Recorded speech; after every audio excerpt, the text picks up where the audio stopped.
Hey world, it's Malika Muhammad, also known as the industry blogger, and you are now tuned into undergroundradar.com. What the streets been missing, causing friction, I'm the vixen. Don't get prepared to listen, I'm getting it off my chest. I keep it LA, don't I keep it straight finesse. Right now, sitting in the studio with me is Finesse, the best. How are you that today? MC. I'm doing good. How you doing today? I'm awesome. Awesome. So tell us a little bit about yourself and how you got started out as a MC. Oh, okay. Well, first I started, again, my name is Finesse, the MC, or Finesse the Best, whichever one you want to call me. I grew up in West Baltimore, Emerson Village. And just like everybody else's story, I had recovering addicts as parents, and kind of growing up in the village, I went through a lot of things growing up in my adolescence, and I didn't really have too many friends, so I just used to come home and write about it. And then once I realized that I actually had a voice and I was talented in it, I took it further and realized that I could potentially become a good MC, and that's exactly what I made myself out to be. So when did you first fall in love with hip hop? What was that initial song, that initial moment? The first time I fell in love with hip hop was growing up in the 90s, the box, like it used to just play like all the upcoming hip hop songs at that time, and I was just intrigued by the colors and the language and the swag, and like it just seemed like it was its own culture.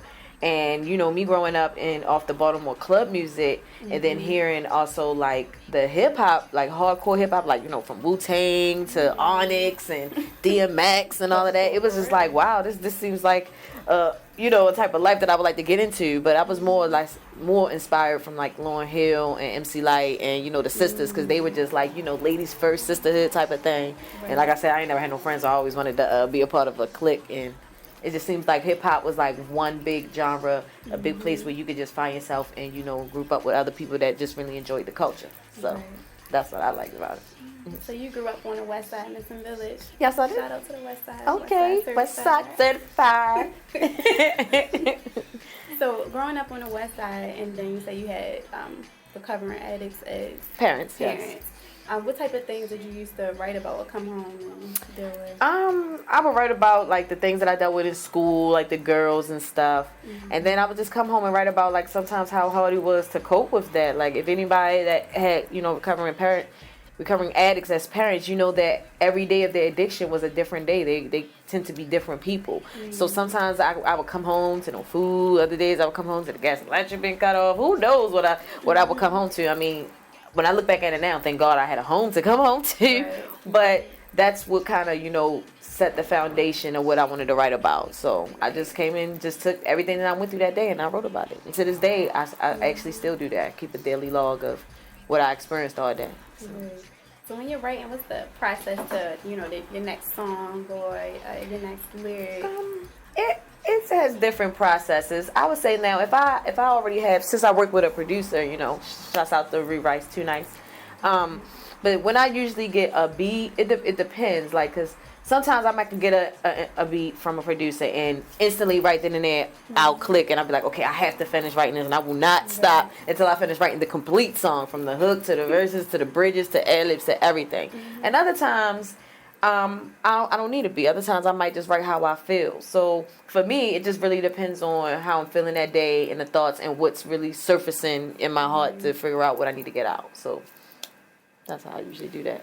What recent projects are you working on right now? Well, currently the L is still floating. Shouts out to the L. The L is still out there. If you haven't copped it, y'all need to get that.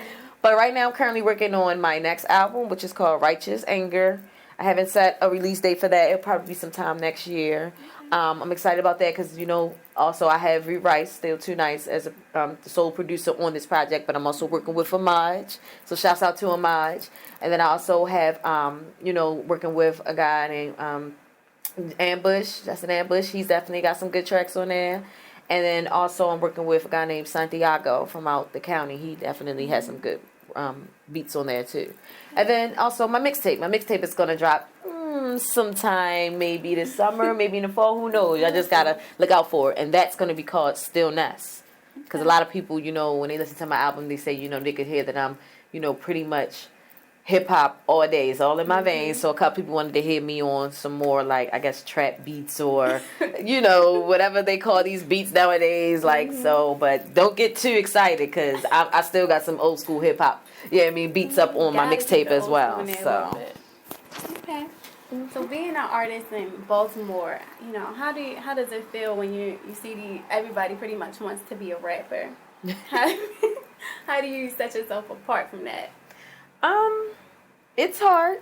It's definitely hard. It's a process, I could say, because I've only came out in the Baltimore hip hop scene for about 2 to 3 years, and it's been very challenging. I've had my ups and downs, the hate, the love, the hate, the love. We all know how that goes. But the best thing that I try to do to separate myself from every other average rapper is just to pretty much continue to tell my story. I try to, invest in myself and just present let my music speak for itself. Like, I feel like, when you do get a chance to listen to my music and get to know me as an artist, you'll realize that, I'm definitely very talented and I'm very serious about my dream, about making it in this music business. And I think that, not everyone, but there's a good percentage of people that rap in the Baltimore scene that don't take it seriously. So I try to always separate myself and show my fans and people that support me that I'm trying to go to the next level. Right. And with my band, hopefully, that will also help me set apart, which is called PMA. So I can't wait to debut them. All right.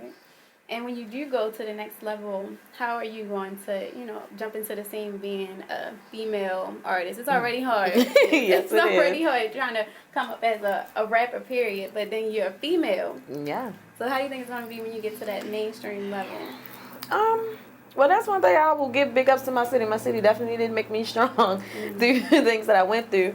But I look at it probably will have its challenges at times, but God knows that this is what's in my heart, and Lord knows I think about it, I dream about it all day long. So if I get the chance to actually, really step into the music business as I want to, I believe it's going to probably be the best experience of my life. Now, I do recognizing now that, there are professional steps that you have to take so that you can prevent certain situations. But, as a woman, of course, we know that it's going to come with its challenges and things like that.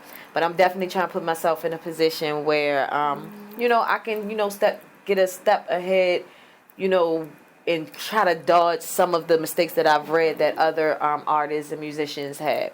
So, but I'm young. I know it's going to be hard. I know some things that you just have to actually be in the midst of it to learn and figure out the right way to go. I'm just hoping that, I pick the right paths and if they all take me further.